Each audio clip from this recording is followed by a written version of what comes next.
कहानी को पूरा समझने के लिए कहानी के पिछले सभी भागों को ज़रूर देखें। उसका लिंक मैं आपको डिस्क्रिप्शन बॉक्स में दे दूँगी और साथ में कमेंट बॉक्स में पिन भी कर दूँगी, तो आप वहां से भी जाकर देख सकते हैं। दृश्यम अपना कार्ड निकालकर सेल्स गर्ल की तरफ बढ़ाते हुए बोला, मुझे नहीं पता आगे चलकर मैं अपनी बीबी को क्या क्या दिलाने वाला हूँ, लेकिन ये झुमके मैं उसे अपनी तरफ से देना चाहता हूँ, क्योंकि ये बेशक से कीमती ना हो लेकिन खूबसूरत बहुत है। और दृश्यम मल्होत्रा बेताब है अपनी खूबसूरत सी बीबी को ये खूबसूरत झुमके पहने हुए देखने के लिए। उसकी बातें सुनते हुए आयत की नज़रें झुक गई थी। उस सेल्स गर्ल ने कार्ड लिया और मुस्कुराते हुए बोली, आप क्या ही बात कर रहे हैं सर, मैं बहुत अच्छी तरह से जानती हूँ आप दृश्यम मल्होत्रा हैं, मल्होत्रा इंडस्ट्रीज के सीईओ। आप चाहें तो अपनी बीवी को कुछ भी दिला सकते हैं, लेकिन आपने हमारे इन झुमकों की तारीफ़ की, उसके लिए बहुत शुक्रिया। आप इतने अच्छे हैं तभी तो आप बिजनेस की दुनिया में टॉप पर हैं। मैम आप बहुत ज़्यादा लक्की हैं जो ये आपके हस्बैंड हैं। मैं दुआ करती हूँ कि आप दोनों की जोड़ी यूं ही बनी रहे। उसकी बातें सुनते हुए दृश्यम और आयत दोनों एक दूसरे की तरफ देख रहे थे और अब उस सेल्स गर्ल ने पेमेंट ली और फिर दृश्यम और आयत दोनों उस स्टोर से बाहर आ गए। तभी दृश्यम ने अपना फ़ोन लिया और फिर किसी को एक मैसेज किया, तो तकरीबन 2 मिनट बाद ही उसके फ़ोन पर उसी नंबर से रिप्लाई आया और फिर उसके होठों पर तिरछी मुस्कुराहट आ गई थी। वहीं दूसरी तरफ युविका ने अपने लिए एक डायमंड नेकलेस सेलेक्ट कर लिया था और अब उसने तुरंत अतुल्य को कॉल किया ताकि वो जाकर उस डायमंड नेकलेस की पेमेंट कर सके, लेकिन अतुल्य उसका कॉल रिसीव नहीं कर रहा था। सेल्स गर्ल युविका की तरफ देखते हुए बोली, प्लीज़ मैम अगर आपको ये नेकलेस लेना है तो आप जल्दी से इसकी पेमेंट करवा दीजिए ताकि हम ये आपके लिए पैक कर सकें। युविका अपने फ़ोन से अतुल्य को कॉल करते हुए बोली, बस 2 मिनट, मेरा फियांसो आने ही वाला है, वो आपको इसकी पेमेंट दे देगा। उसकी बात पर वो सेल्स गर्ल एक बार फिर से बोली, ठीक है मैं 2 मिनट आपके फियांसे का वेट करती हूँ। युविका उसकी बात बीच में ही काटते हुए बोली, एक काम कीजिए आप ये नेकलेस मेरे लिए पैक कर दीजिए, शायद मेरे फियांसे अभी फ़िलहाल किसी काम में बिज़ी हैं तो वो यहाँ पर नहीं आ पा रहे हैं, लेकिन वो बाद में आपको पेमेंट कर देंगे। वो सेल्स गर्ल तुरंत बोली, लेकिन ऐसे कैसे, हम आपको ये नेकलेस दे सकते हैं मैम, जब तक आप पेमेंट नहीं करोगे तब तक ये नेकलेस आप नहीं लेकर जा सकते। युविका गुस्से से बोली, क्यों नहीं लेकर जा सकते? अरे युविका खन्ना हूँ मैं और मेरा फियांसे कोई नॉर्मल इंसान नहीं है, अतुल्य राय चंद है। वो ऐसे 50 नेकलेस खरीद सकते हैं मेरे लिए, इसलिए चुपचाप इसे पैक करो और मुझे दो। वो सेल्स गर्ल भी जल्दी से बोली, सॉरी मैडम लेकिन ये मैं आपको ऐसे ही नहीं दे सकती। उसकी बात पर युविका ने अब उसके हाथों से वो नेकलेस लगभग से खींचते हुए कहा, ऐसे कैसे नहीं दोगी ये नेकलेस, तो मैं यहाँ से ले जाकर ही रहूँगी। ये बोलते हुए वो युविका सेल्स गर्ल से नेकलेस खींचने की कोशिश कर रही थी। इस वक्त वो बिल्कुल पागलों वाली हरकत कर रही थी। कहने को वो अपने आप को बहुत ही ज़्यादा हाई स्टैंडर्ड वाली बोलती थी, लेकिन इस वक्त वो किसी छपरी से कम नहीं लग रही थी जो एक नेकलेस के लिए सेल्स गर्ल के साथ हाथापाई पर आ गई थी। लेकिन तभी अचानक से किसी ने उस नेकलेस बॉक्स पर अपना हाथ रखा। युविका को लगा शायद अतुल्य आया है। वो जल्दी से बोली, थैंक गॉड तुम आ गए। तुमने, अभी वो बोल ही रही थी कि उसकी नज़रें सामने की तरफ गई जहाँ पर अतुल्य नहीं बल्कि कोई और था, और उसे देखते हुए युविका के चेहरे पर अजीब से एक्सप्रेशंस थे। और फिर अगले ही पल उसकी नज़र आयत पर गई जिसने उस नेकलेस बॉक्स पर अपना हाथ रखा था। वो कोई और नहीं दृश्यम था जिसके होठों पर गहरी मुस्कुराहट थी। युविका ने तो आयत को जितना सुनाना था सुना दिया था और आयत ने भी उसे अच्छा खासा जवाब दिया था, लेकिन ऐसे कैसे हो सकता था कि दृश्यम मल्होत्रा की बीबी के साथ कोई बदतमीजी करे और दृश्यम मल्होत्रा उस बदतमीजी को अपने अंदाज में जवाब ना दे। युविका गुस्से से कांपते हुए बोली, तुम? दृश्यम ने सेल्स गर्ल की तरफ देखते हुए पूछा, क्या मैं ये नेकलेस देख सकता हूँ? उसकी बात पर सेल्स गर्ल ने अपना चेहरा हाँ में हिलाया और फिर अगले ही पल दृश्यम ने एक झटके से वो नेकलेस युविका के हाथों से खींच लिया। युविका तो बस उसकी तरफ देखती रह गई। वैसे भी जब उसका ध्यान दृश्यम पर गया तो उसका हाथ उस नेकलेस बॉक्स पर थोड़ा ढीला हो गया था। उसने अब तुरंत वो नेकलेस दृश्यम से वापस लेना चाहा, लेकिन अब तक तो दृश्यम ने वो बॉक्स खोल दिया था और उसमें रखा हुआ नेकलेस देखकर वो मुस्कुराते हुए बोला, वैसे तो इतना खास नहीं है ये, लेकिन मैं बीबी से पूछ लेता हूँ, अगर कभी छोटी मोटी पार्टी में उसका ये नेकलेस पहनने का मन कर जाए तो। ये बोलते हुए उसने वो बॉक्स आयत की तरफ बढ़ाया और बोला, कैसा लग रहा है तुम्हें? आयत तो हैरानी से उसकी तरफ देख रही थी। वो बहुत अच्छी तरह से जानती थी कि दृश्यम सिर्फ युविका को चिढ़ा रहा है। वो नेकलेस इतना भी बुरा नहीं था जितना दृश्यम उसे देखकर मुंह बना रहा था। अगर किसी ने वो नेकलेस यूं ही आयत के सामने रखा होता तो आयत भी उस नेकलेस को पसंद कर लेती। अब वो हल्का सा मुस्कुराई और बोली, हाँ इतना खास तो नहीं है, लेकिन ठीक है, अगर कभी आपके साथ बाहर किसी ऑफिशियल पार्टी पर जाना हुआ तो पहन सकती हूँ, या फिर यूं ही कोई आउटिंग, ना, बच्चों के साथ भी कई तरह के फंक्शन अटेंड करने पड़ते हैं, तब काम आ जाएगा। ये बोलते हुए वो ऐसे लग रही थी जैसे वो उस नेकलेस को खरीद कर उस पर एहसान कर रही हो। युविका गुस्से से दांत पीसते हुए बोली, लेकिन इस नेकलेस को पहले मैंने पसंद किया था, इसलिए ये नेकलेस सिर्फ मेरा है। उन दोनों की बातें सुनकर उसका भी उस नेकलेस को खरीदने का ज़्यादा मन नहीं कर रहा था, लेकिन ऐसे कैसे वो अपनी चीज़ को किसी और के पास जाने दे सकती थी। दृश्यम तुरंत बोला, तुमने सिर्फ इसे पसंद किया था ना, पेमेंट तो नहीं की है ना मिस युविका खन्ना, या फिर पेमेंट कर दी तुमने? वैसे मुझे तुम्हारी इतनी औकात तो नहीं लगती, लेकिन उसकी बात पूरी होती उससे पहले ही युविका गुस्से से गरजते हुए बोली, माइंड योर लैंग्वेज। आयत हंसकर बोली, ये 2.5 लाख तुम कुछ ज़्यादा ही इस्तेमाल करती हो, कभी इस पर अमल क्यों नहीं करती? युविका अब गुस्से से उसकी तरफ देखने लगी।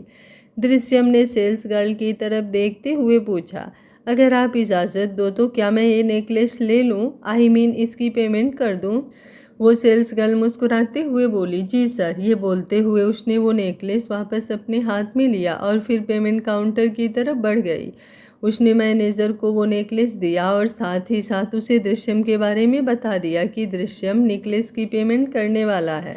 दृश्यम ने अब उस नेकलेस की पेमेंट पूछी तो वो लगभग से 16 लाख का था। दृश्यम ने अब अपना कार्ड निकाला जिसमें से वो अनलिमिटेड पेमेंट कर सकता था। उसने उस कार्ड से पेमेंट की। अभी वो उस नेकलेस को मैनेजर के हाथ से ले ही रहा था कि तभी अतुल्य वहाँ पर आया। युविका जो गुस्से से दांत पीसते हुए वहाँ पर खड़ी थी, वो तुरंत अतुल्य के पास गई और गुस्से से उसकी तरफ देखते हुए बोली, कहाँ थे तुम अतुल्य? मैं कब से तुम्हें कॉल कर रही थी। तुम्हें पता भी है यहाँ पर मेरे साथ क्या हुआ? मेरी कितनी बेइज्जती हुई है। मुझे एक नेकलेस पसंद था लेकिन तुम मेरा कॉल रिसीव नहीं कर रहे थे, और फिर दृश्यम मल्होत्रा ने अपनी बीवी के लिए वो नेकलेस ले लिया। मुझे किसी भी कीमत में वो नेकलेस चाहिए। अगर तुम सच में मेरी वैल्यू करते हो ना तो तुम मुझे वो नेकलेस ज़रूर लेकर दोगे। मुझे नहीं पता कैसे, पर मुझे वही वाला नेकलेस चाहिए। ये बोलते हुए उसकी नज़रें दृश्यम और आयत की तरफ थी जहाँ वो लोग उस नेकलेस बॉक्स को ले रहे थे। युविका तो अपनी बातें बोले जा रही थी लेकिन अतुल्य की नज़रें ना तो उस नेकलेस पर थी और ना ही दृश्यम पर। उसकी नज़रें सिर्फ और सिर्फ आयत पर थी और आयत की नज़रें भी उसके ऊपर, जिसके बाद उसके चेहरे का रंग उड़ गया था। अतुल्य ने अब युविका के कंधे पर अपना हाथ रखते हुए उसे थोड़ा दूर किया और फिर दृश्यम और आयत की तरफ बढ़ गया।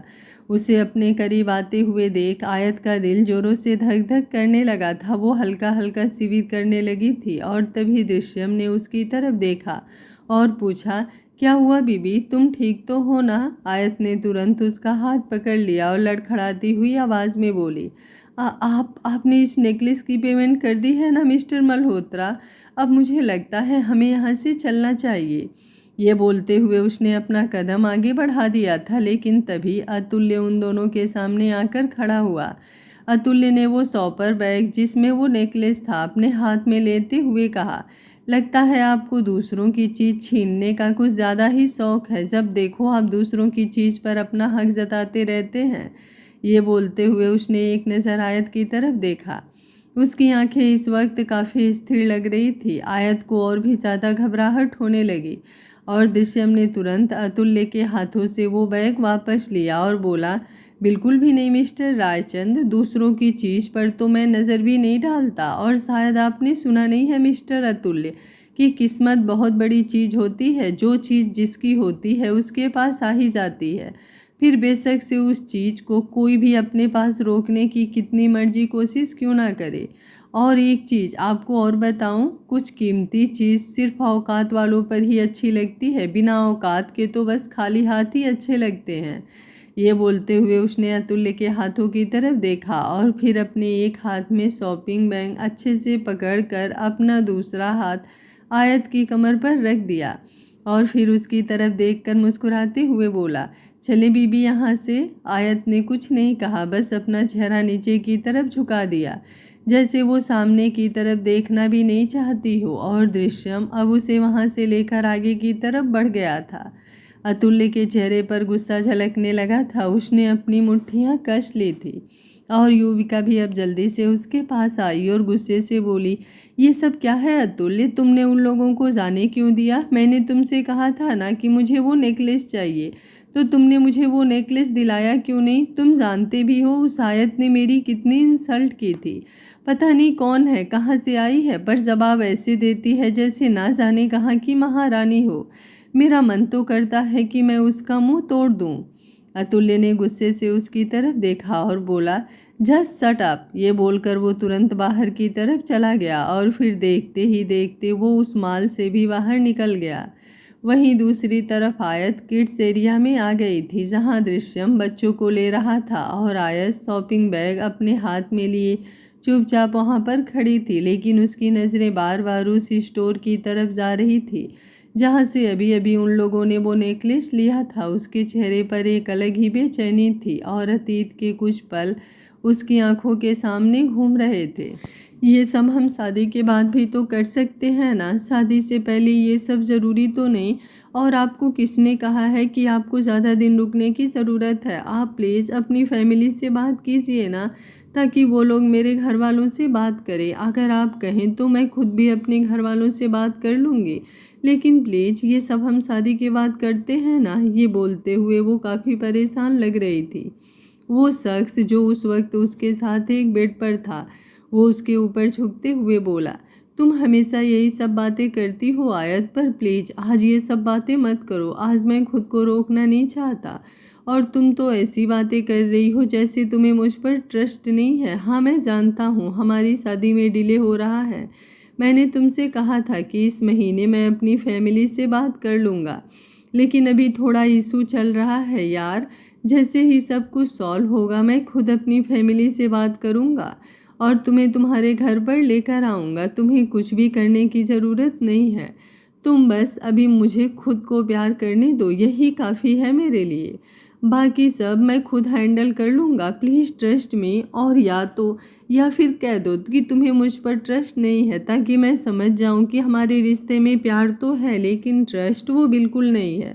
उस शख्स की बात सुनकर आयत जल्दी से बोली, ऐसा नहीं है, मैं आप पर बहुत ज़्यादा ट्रस्ट करती हूँ। लेकिन इसके आगे वो कुछ कहती उससे पहले ही सामने वाले शख्स ने उसके होठों पर अपनी उंगली रख दी और फिर अगले ही पल उसे किस करना शुरू कर दिया। और धीरे धीरे आयत कब उसमें खो गई उसे पता ही नहीं चला। धीरे धीरे वो दोनों हर एक लिमिट को क्रॉस कर चुके थे और उन दोनों के बीच वो सब हो चुका था जो एक पति पत्नी के बीच होना चाहिए। और फिर अचानक ही जैसे ये मेमोरी उसकी आंखों के सामने से गायब हो गई और अब एक और अतीत का पन्ना उसके सामने खुल गया, जिसमें उसने अपने पेट पर अपना हाथ रखा हुआ था और फ़ोन पर किसी से बात करते हुए वो बेहद खुश हो रही थी। वो मुस्कुराते हुए बोली, मुझे आपको एक गुड न्यूज़ देनी है, प्लीज़ आप जल्दी से मुझसे मिलने आइए ना। सामने से आवाज़ आई, मैं अभी नहीं आ सकता हूँ आयत, प्लीज़ मुझे थोड़ा टाइम दो, मैं बस 1-2 दिन में तुमसे मिलता हूँ। उस शख्स की बात सुनकर आयत का चेहरा मायूस हो गया था। वो जल्दी से बोली, लेकिन मुझे आपको बहुत बड़ी बात बतानी है और बहुत इमरजेंसी भी है। ये बात बताने के लिए मैं आपको इसके आगे वो कुछ कहती उससे पहले ही सामने की तरफ से आवाज़ आई, अगर इतनी ही इम्पोर्टेंट है तो फ़ोन पर बता दो ना यार, उसके लिए स्पेशली आने की क्या ज़रूरत है? तुम्हें पता है ना मैं अपने काम में बिज़ी हूँ, अगर वक्त लगेगा तो आ जाऊँगा और अगर फ़ोन पर बताना है तो बता दो, वरना प्लीज़ कॉल डिस्कनेक्ट कर दो, मुझे अभी मीटिंग के लिए निकलना है। उसकी बात पर आयत खामोश हो गई थी और इससे पहले वो कुछ कहती सामने से कॉल डिस्कनेक्ट हो चुका था। आयत की आंखों में नमी आ गई थी और अचानक ही एक शख्स ने आकर उसकी आंखों से बहते हुए आंसुओं को साफ किया तो आयत अपनी जगह पर खड़ी खड़ी कांप उठी। अतीत में तो वो रो ही रही थी, लेकिन फिलहाल प्रेजेंट में भी उसकी आंखों से आंसू बह गए थे, जिन्हें किसी और ने नहीं बल्कि दृश्यम ने साफ किया था। दृश्यम उसकी तरफ देखते हुए बोला, क्या हुआ सेनोरिटा, ऐसी रो क्यों रही हो? अब ये मत कहना कि तुम्हारी आंखों में मच्छर चला गया है। यहाँ इस मॉल में मुझे ऐसा तो कुछ नज़र नहीं आ रहा, और अगर तुम्हारे दिल में कोई बात है तो तुम मुझे बता सकती हो। आयत हैरानी से उसकी तरफ देख रही थी। दृश्यम अब उसके चेहरे पर झुका और मुस्कुराकर बोला, आई प्रॉमिस मैं तुम्हें जज नहीं करूँगा। आई प्रॉमिस मैं तुमसे कुछ नहीं कहूँगा, बस तुम्हारी बात सुनूंगा और सिर्फ तुम्हारी बात ही सुनूंगा। उसकी बातें सुनते हुए आयत की आंखों से आंसू और भी ज़्यादा तेज़ी से बहने लगे थे और फिर अचानक से वो दृश्यम के सीने से लग गई। दृश्यम का दिल जोरों से धड़क उठा। आयत ने अपने हाथों को कसकर दृश्यम की पीठ पर रखा हुआ था। वो रोते हुए ही बोली, मुझे घर जाना है मिस्टर मल्होत्रा, प्लीज़ मुझे घर ले चलिए, मुझे यहाँ पर अच्छा नहीं लग रहा, प्लीज़ मेरी बात मान लीजिए। ये बोलते हुए वो सच में काफ़ी परेशान लग रही थी और दृश्यम भला अपने सेनोरिटा को कैसे ही परेशान कर सकता था। उसने आयत का चेहरा अपने हाथों में थाम लिया और फिर अपने सीने से अलग कर अपने सामने लाते हुए बोला, अगर तुम यहाँ पर नहीं रुकना चाहती तो इट्स ओके, हम लोग चलते हैं यहाँ से। वैसे तो मैं बच्चों को ट्रीट देने वाला था, क्योंकि खेल कर वो काफ़ी थक गए हैं और उन्हें भूख भी लगी होगी, लेकिन इट्स ओके, मेरे लिए तुमसे बढ़कर और कुछ नहीं है सेनोरिटा, कुछ भी नहीं। दृश्यम की बात सुनते हुए आयत की आंखों में एक बार फिर से आंसू आ गए थे। दृश्यम तुरंत उसके आंसू साफ करते हुए बोला, खबरदार, अगर तुम्हारी आंखों में एक भी आंसू आया तो अभी तो मैं चुपचाप तुम्हारी बात मान रहा हूँ, लेकिन अगर तुम्हारी आंखों में ये आंसू आए ना तो मैं तुम्हारी बात मानना तो दूर की बात, तुमसे बात करूँगा भी नहीं। समझ में आया तुम्हें? ये बोलकर अब उसने उसके गाल को हल्का सा थपथपाया। आयत चुपचाप उसकी तरफ देख रही थी और अब दृश्यम ने उसका हाथ अपने हाथ में ले लिया और फिर उसे हल्के से चूमते हुए बोला, मुझे मेरी सेनोरिटा बस हंसती मुस्कुराती हुई अच्छी लगती है, या फिर जब वो मुझसे लड़ाई करती है, मेरी हंटर वाली बन जाती है। ये रोतड़ू सेनोरिटा मुझे पसंद नहीं। आयत उसकी बात सुनकर सच में मुस्कुरा उठी थी। अब वो एक बार फिर से दृश्यम के सीने से लग गई और दृश्यम ने भी उसे कसकर अपनी बाहों में जकड़ लिया था। तभी आयरा वहाँ पर आई और बोली, मुझे बहुत भूख लगी है मामू। दृश्यम ने अब आयत को छोड़ा और उसकी तरफ देखते हुए बोला, बस थोड़ी देर और एंजल, फिर हम घर चलकर खाना खाएंगे। आयरा जल्दी से बोली, लेकिन आपने तो कहा था कि आप हमें यहीं पर ट्रीट दोगे मामू, ये तो गलत बात है ना, आपने तो प्रॉमिस किया था, अब आप अपना प्रॉमिस तोड़ रहे हो। उसकी बात पर दृश्यम कुछ कहता उससे पहले ही आयत ने दृश्यम का हाथ कसकर पकड़ लिया। दृश्यम ने नज़रें घुमाकर उसकी तरफ देखा और फिर आयत उसका हाथ छोड़कर आयरा के पास आ गई और उसके गाल पर अपना हाथ रख कर बोली, आपके मामू कोई प्रॉमिस नहीं तोड़ेंगे बेटा, हम लोग यहीं पर डिनर करके घर चलेंगे और डोंट वरी, डिनर के बाद आपके मामू आपको आइसक्रीम की ट्रीट भी देंगे। आयरा ने चौंकते हुए पूछा, सच में मामू? दृश्यम जल्दी से आगे आया और आयत की तरफ देखते ही बोला, इट्स ओके सेनोरिटा, तुम्हें ये सब करने की ज़रूरत नहीं है, हम लोग घर जाकर भी। उसकी बात पूरी होती उससे पहले ही आयत ने पलटकर उसकी तरफ देखा और बोली, जब मैं आयरा से बात कर रही हूँ तो आपको हम दोनों को डिस्टर्ब करना ज़रूरी है क्या मिस्टर मल्होत्रा? आपको इतनी भी मैनर्स नहीं है क्या कि जब गर्ल्स टॉक चल रहा है तो उन्हें डिस्टर्ब नहीं करते? दृश्यम उसकी ये बात सुनकर उसे तिरछी निगाहों से देख रहा था और अब आयत एक बार फिर आयरा से बात करने लगी थी। सहर भी तुरंत उनकी बातों में शामिल हो गई थी। वहीं दृश्यम अपनी हंटर वाली की तरफ देखते हुए मन ही मन बोला, मुझे पता था बच्चों के आगे तुम कभी खुद को नहीं रखोगी सेनोरिटा, इसलिए तो तुम्हारे साथ ज़बरदस्ती की नहीं, क्योंकि जानता हूँ ज़बरदस्ती शायद मैं तुमसे कोई बात नहीं मनवा पाऊँगा, लेकिन अपना दिल और दिमाग लगाऊँगा तो शायद तुम मेरी हर बात मान जाओ। और ये भी कि ज़रूरी नहीं प्यार सिर्फ एक बार हो, और अगर एक बार प्यार फेल हो गया तो पूरी ज़िंदगी से प्यार गायब हो जाए। प्यार दोबारा भी हो सकता है और दोबारा हुए प्यार से भी ज़िंदगी खूबसूरत हो सकती है। ये बोलते हुए उसके होठों पर मुस्कुराहट थी। दृश्यम और आयत दोनों बच्चों के साथ डिनर टेबल पर बैठे थे। वो लोग इस वक्त मॉल में ही थे जहां वो एक फेमस रेस्टोरेंट में खाना खा रहे थे और बच्चे तो अपना खाना अच्छे से एंजॉय कर रहे थे। दृश्यम ने अब आयत की तरफ देखा जिसकी प्लेट में खाना थे, लेकिन उसका खाने की तरफ ध्यान ही नहीं था। बेशक से उसने बच्चों के लिए खुद को थोड़ा नॉर्मल कर लिया था, लेकिन अभी भी उसे बार बार अपनी आंखों के सामने अपने अतीत के पल घूमते हुए नजर आ रहे थे। उसके चेहरे पर बेचैनी साफ दिखाई दे रही थी और अब दृश्यम जो ऑलरेडी उसके साथ ही बैठा था उसने उसकी प्लेट को हटा दिया। आयत ने हैरानी से उसकी तरफ देखा और जल्दी से बोली, मैंने अभी तक खाना नहीं खाया, लेकिन मैं खाना खाऊंगी मिस्टर मल्होत्रा।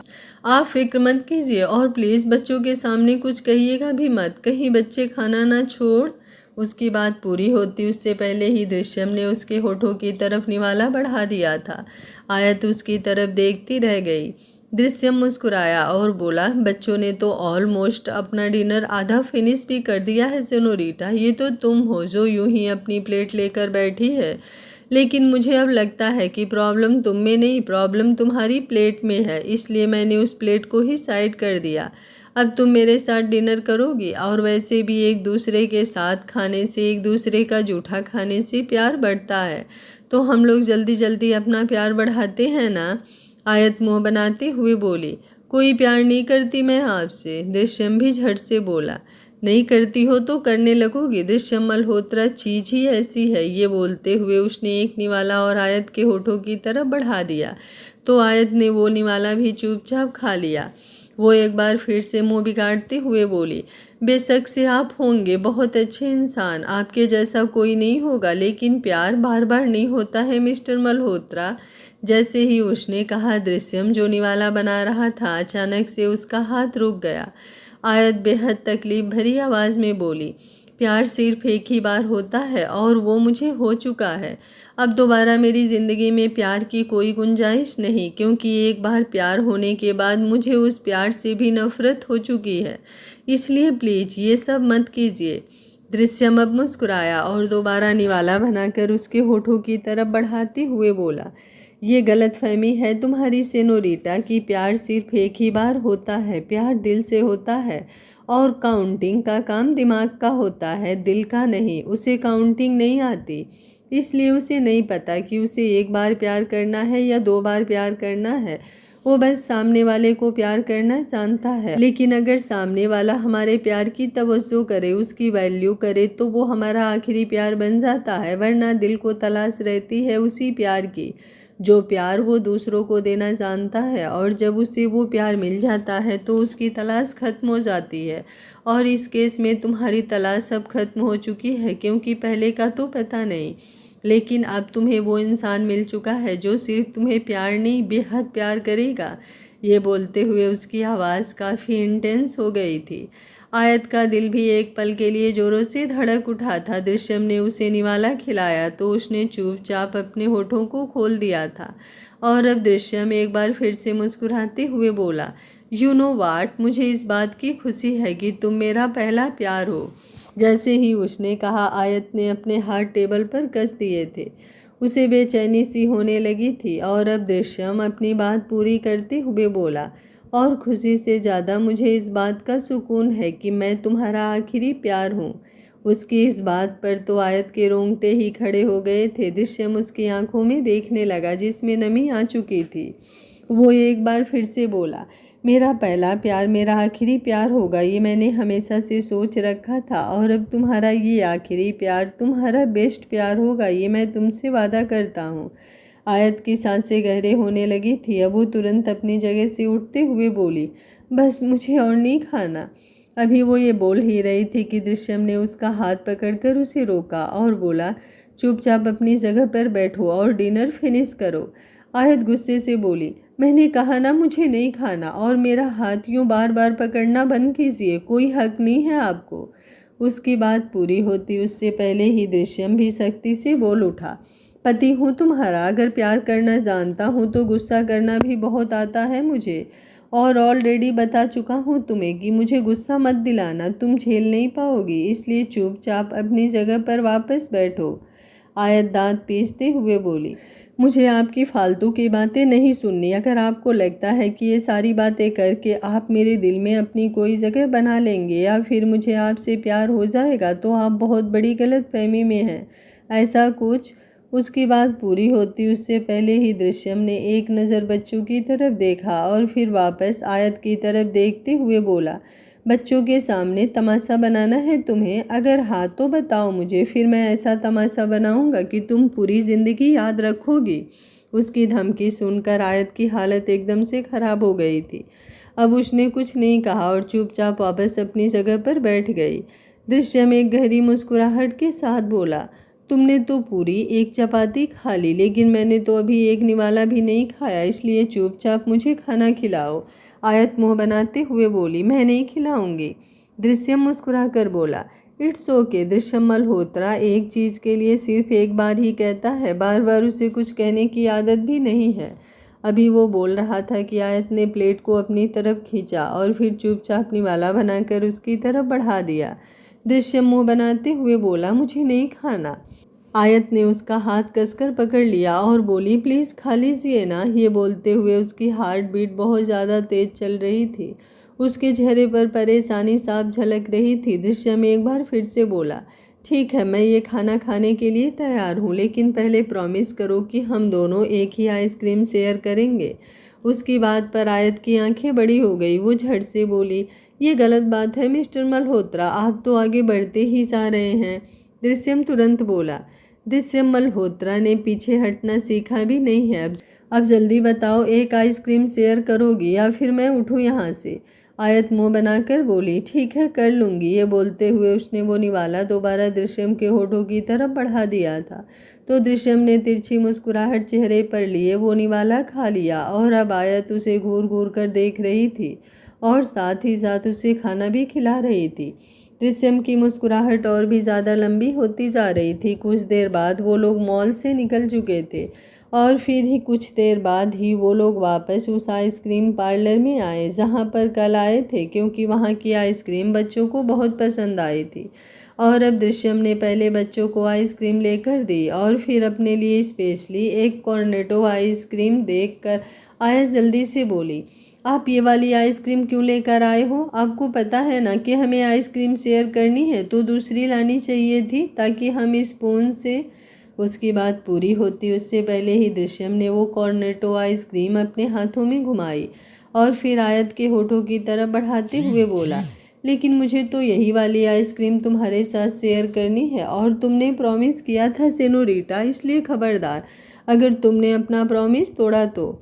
आयत चौंकते हुए उसकी तरफ देख रही थी। उसने प्रॉमिस इसलिए किया था क्योंकि उसे लग रहा था कि वो लोग नॉर्मल कप वाली आइसक्रीम शेयर करेंगे, लेकिन उसे क्या पता था कि दृश्यम इतना चालाक निकलेगा, वो जानबूझकर कॉर्नेटो आइसक्रीम लेकर आएगा। अब आयत मुंह बनाते हुए उसकी तरफ देख रही थी और दृश्यम ने वो आइसक्रीम उसके होठों पर लगानी भी शुरू कर दी थी। आयत ने जल्दबाजी में आइसक्रीम पर अपना हाथ रखा तो उसका हाथ आइसक्रीम पर नहीं बल्कि दृश्यम के हाथ पर रख गया और फिर दूसरे ही पल दृश्यम एकदम से उस आइसक्रीम के ऊपर झुक गया। अब उस आइसक्रीम के एक किनारे पर आयत के होठ थे और दूसरे किनारे पर दृश्यम के होठ, और उन दोनों की निगाहें आपस में उलझी हुई थी। गाड़ी में बैठे बच्चे आराम से अपनी आइसक्रीम एंजॉय कर रहे थे और यहाँ दृश्यम और आयत दोनों की धड़कनें बवाल मचा रही थी। आयत तो फिर भी उस आइसक्रीम को धीरे धीरे खा रही थी, लेकिन दृश्यम तो उस आइसक्रीम को बाइट कर रहा था और अब उसकी स्पीड इतनी ज़्यादा तेज़ थी कि आयत के लब दृश्यम के लबों के बिल्कुल करीब आ गए। आयत अब जल्दी से पीछे की तरफ हटने लगी, लेकिन उससे पहले ही दृश्यम ने उसकी कमर पर अपना हाथ रखकर उसे वापस अपनी तरफ खींच लिया। आयत धीमी सी आवाज़ में बोली, हम लोग बाहर हैं मिस्टर मल्होत्रा और गाड़ी में बच्चे। उसकी बात पूरी होती उससे पहले ही दृश्यम बोला, बच्चे सो चुके हैं। आयत ने तुरंत अपना चेहरा पीछे की तरफ घुमाकर बच्चों को देखना चाहा, लेकिन दृश्यम ने अब उस खाली कोन को साइड में फेंका और फिर आयत के होठों पर फैली हुई लिपस्टिक की तरफ देखने लगा। एक बार पहले भी दृश्यम ने यूं ही आयत को किस किया था, लेकिन तब वो लोग गाड़ी में थे, लेकिन आज तो वो लोग पूरी तरह से रोड पर खड़े थे और अब दृश्यम ने अपना दूसरा हाथ आयत के सिर पर पीछे की तरफ रखा और फिर दूसरे ही पल उसके लबों को चूम लिया। आयत का दिल धक सा रह गया। उसके दोनों हाथ दृश्यम की चेस्ट पर आ चुके थे और उसने उसकी शर्ट को कसकर मुट्ठियों में जकड़ लिया था। इस वक्त उसका दिल इतने ज़्यादा ज़ोरों से धड़क रहा था कि अगर उनके आसपास भी कोई खड़ा होता तो उसे आयत की धड़कनें बहुत अच्छी से सुनाई देती। लेकिन धड़कनों का तो पता नहीं, पर इस वक्त किसी को दिखाई बहुत कुछ दे रहा था। कुछ ही दूरी पर एक गाड़ी खड़ी थी जिसमें ड्राइविंग सीट पर बैठे शख्स की गहरी निगाहें दृश्यम और आयत पर ही थी, और उन दोनों को यूं सड़क के किनारे किस करते हुए देख उस शख्स के हाथ स्टीयरिंग पर पूरी तरह से कसे हुए थे। और वो शख्स कोई और नहीं, अतुल्य राय चंद ही था, जो दांत पीसते हुए सिर्फ और सिर्फ आयत को देख रहा था, जो पूरी तरह से दृश्यम में खोई हुई थी। और अब दृश्यम थोड़ी देर बाद उससे दूर हुआ और उसकी तरफ देखते हुए बोला, ऐसे आइसक्रीम खाने का मज़ा ही कुछ और होता है ना? आयत को बहुत अजीब सा लग रहा था। वो दृश्यम से नज़रें भी नहीं मिला पा रही थी। उसने जल्दी से कहा, मुझे लगता है अब हमें घर चलना चाहिए। ये बोलकर वो गाड़ी का दरवाज़ा खोलने ही वाली थी कि दृश्यम उसे रोकते हुए बोला, एक मिनट। आयत ने पलटकर वापस उसकी तरफ देखा। इस वक्त उसका दिल जोरों से धक धक कर रहा था। वहाँ पूरी सड़क पर काफ़ी ज़्यादा ट्रैफिक था, काफ़ी हॉर्न भी बज रहे थे और बहुत सा शोर भी हो रहा था, लेकिन वो सारा शोर एक तरफ और आयत की धड़कनों का शोर एक तरफ। वो अब अपनी बड़ी बड़ी आंखों से दृश्यम की तरफ देख रही थी, जिसने उसे अचानक से रोक लिया था, और अब दृश्यम बिल्कुल उसके करीब हुआ। आयत जल्दी से बोली, please please please mister Malhotra, आप कुछ मत कीजिएगा, प्लीज़ घर चलिए, मुझे अच्छा नहीं लग रहा, बहुत अजीब। उसकी बात पूरी होती उससे पहले ही दृश्यम ने उसके गाल पर अपना हाथ रखा और फिर उसके चेहरे पर पूरी तरह से झुकते हुए उसके फोरहेड पर अच्छे से किस किया और वापस पीछे की तरफ हटते हुए बोला, आई लव यू सेनोरिटा। जैसे ही उसने ये कहा, आयत के पैरों तले ज़मीन खिसक गई थी। एक पल के लिए उसकी हार्ट बीट स्किप हो गई थी, और सिर्फ उसकी हार्ट बीट नहीं, उसे लग रहा था जैसे पूरी दुनिया ही रुक गई हो। उसकी आंखों में तुरंत नमी आ गई थी और वो चुपचाप दृश्यम की तरफ देख रही थी। दृश्यम मुस्कुराकर बोला, तुमसे जवाब की उम्मीद नहीं है मुझे, और सच कहूँ तो मुझे तुमसे कोई जवाब चाहिए भी नहीं, क्योंकि एक ना एक दिन तुम खुद ब खुद मुझे जवाब दोगी। इसलिए अब हम आराम से घर पर चलते हैं। ये बोलकर उसने खुद से उसके लिए गाड़ी का दरवाज़ा खोला और फिर मुस्कुराते हुए बोला, गाड़ी के अंदर बैठो।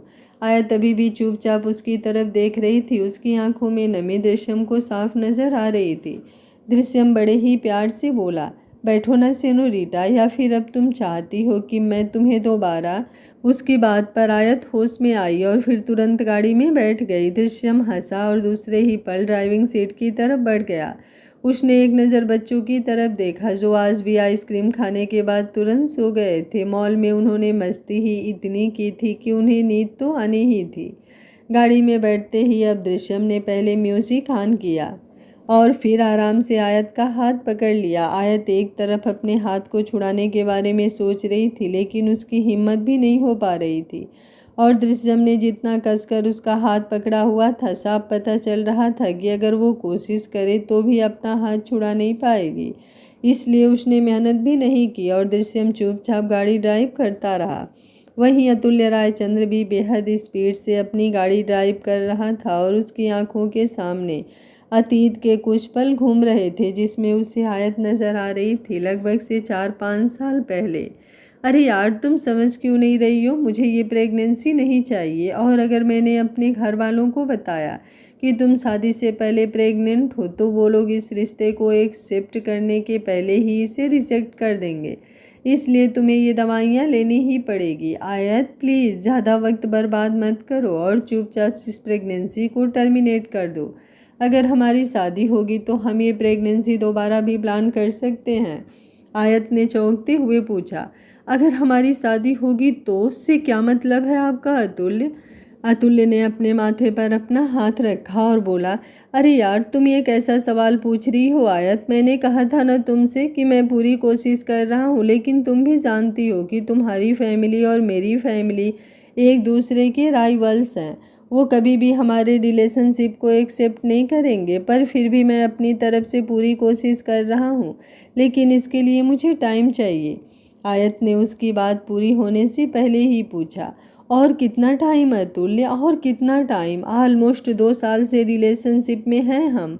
और जब जब मैंने आपसे पूछा है कि हमारी शादी होगी ना, तब तब आपने मुझे जवाब दिया है कि हमारी शादी ज़रूर होगी। और अब जब मैं इस रिश्ते में इतना आगे बढ़ चुकी हूँ, मैं प्रेग्नेंट तक हो गई हूँ।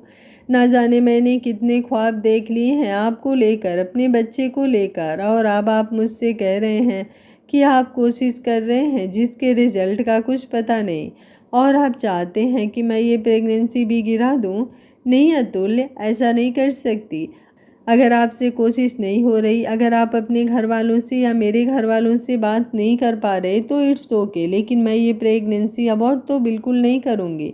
और अब मैं जा रही हूँ हमारे घर वालों से बात करने। ये बोलकर वो वहाँ से जाने लगी, लेकिन तभी अतुल्य बेहद गुस्से से बोला, और अगर मैं तुमसे कहूँ कि मुझसे शादी करने के लिए तुम्हें ये प्रेगनेंसी अवॉइड करनी ही होगी तो? उसका ये सवाल सुनकर आयत के कदम खुद ब खुद रुक गए थे। उसने पलटकर हैरानी से अतुल्य की तरफ देखा। अतुल्य उसके बिल्कुल करीब आया और उसे गहरी निगाहों से देखते हुए बोला, अगर मैं कहूँ कि हमारे घर वालों से शादी की बात अपने आप मैं कर लूँगा, अगर वो नहीं माने तो भी मैं तुमसे शादी करूँगा, और ज़रूर करूँगा, लेकिन पहले तुम्हें इस बच्चे को ख़त्म करना होगा तो? आयत की आंखों में आंसू आ गए थे। वो पूरे 2 मंथ प्रेग्नेंट थी। पिछले कितने दिनों से तो वो अतुल्य से मिलने की कोशिश कर रही थी, लेकिन अतुल्य बार बार काम का बहाना लगाकर उससे मिलने अवॉइड कर रहा था। और आज जब वो उससे मिला तो वो उसे प्रेगनेंसी को गिराने की बात कर रहा था। वो अपने आंखों में आंसू लिए बोली, ये हमारा बच्चा है अतुल्य, ये हमारे प्यार की निशानी। उसकी बात पूरी होती उससे पहले ही अतुल्य इरिटेट होकर बोला, ओह प्लीज़ यार आयत, फालतू की बातें करना बंद करो। वैसे तो तुम इतनी अच्छी खासी फैमिली से बिलोंग करती हो, लेकिन कभी कभी तुम मिडिल क्लास लड़कियों जैसी बातें करती हो। आयत ने बेहद तकलीफ भरी आवाज़ में कहा, अपने बच्चे से प्यार करना आपकी क्लास या आपके स्टैंडर्ड को डिफाइन नहीं करता है अतुल्य। बेशक से बच्चा अमीर हो या गरीब का, अपने माँ बाप के लिए वो सबसे बढ़कर होता है। अतुल्य अब थोड़े एटीट्यूड में बोला, तो फिर एक काम करो मिस आयत सिंघानिया, तुम इस बच्चे को ही प्यार करो। तुम्हें जो करना है इस बच्चे के साथ ही करो, क्योंकि मैं तब तक तुमसे शादी नहीं करूँगा जब तक तुम इस बच्चे को ख़त्म नहीं कर देती। और जब कभी तुम्हें अक्ल आ जाए कि तुम्हें अपनी ज़िंदगी में क्या चाहिए तो मुझे कॉल कर देना। I will be there for you. ये बोलकर उसने आयत के कंधे पर अपना हाथ रखकर उसके कंधे को हल्का सा थपथपाया और फिर वहाँ से जाने लगा। अब आयत ने उसे रोकते हुए सवाल किया, और अगर मैं कहूँ कि मैं कभी भी इस बच्चे को खुद से दूर नहीं करूँगी तो? उसके सवाल पर अतुल्य रुका और फिर बिना उसकी तरफ देखे ही बोला, तो फिर तुम्हें कांग्रेचुलेशंस मिस आयत सिंघानिया। मैं अपनी लाइफ में तुम्हारे बिना भी बहुत खुश रहूँगा और तुम्हारे इस बच्चे के बिना भी, लेकिन एक बार अपनी फैमिली से जाकर पूछ ज़रूर लेना कि वो लोग तुम्हें इस बच्चे के साथ एक्सेप्ट करेंगे या नहीं। आई होप तुम्हारा दिल ना टूट जाए, बट फिर भी एडवाइस तो मैं यही दूंगा कि उन्हें बताने से पहले ही इस बच्चे को ख़त्म कर दो। कम से कम मुझसे शादी ना सही, लेकिन अपनी फैमिली की मेंबर तो हमेशा रहोगी। उसकी बातें सुनकर आयत का दिल धक सा रह गया था और अतुल्य अब तुरंत वहाँ से चला गया था। उसके चेहरे पर गिल्टी एक्सप्रेशंस बिल्कुल भी नहीं थे। वहीं आयत की आंखों में आंसू थे और वो घुटनों के बल नीचे ज़मीन पर गिर चुकी थी। उसके हाथों में उसकी प्रेगनेंसी टेस्ट किट थी जिसमें उसे 2 लाइंस नज़र आ रही थी, पर वो सिर्फ प्रेगनेंसी की लाइंस नहीं थी, वो अब उसके जीने की उम्मीद थी। आयत गाड़ी में बैठी थी और उसकी आंखों के सामने भी उसका वही अतीत चल रहा था। उसने अपनी मुट्ठी को कसा हुआ था और जैसे ही दृश्यम ने गाड़ी की ब्रेक लगाई, उसने अपनी मुट्ठी को खोलकर देखा।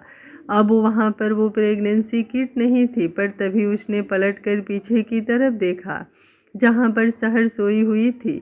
उसे देखकर वो मुस्कुराने लगी, लेकिन उसकी आंखों में आंसू भी थे और दृश्यम जो अपनी सीट बेल्ट खोल रहा था वो हैरानी से उसकी तरफ देख रहा था।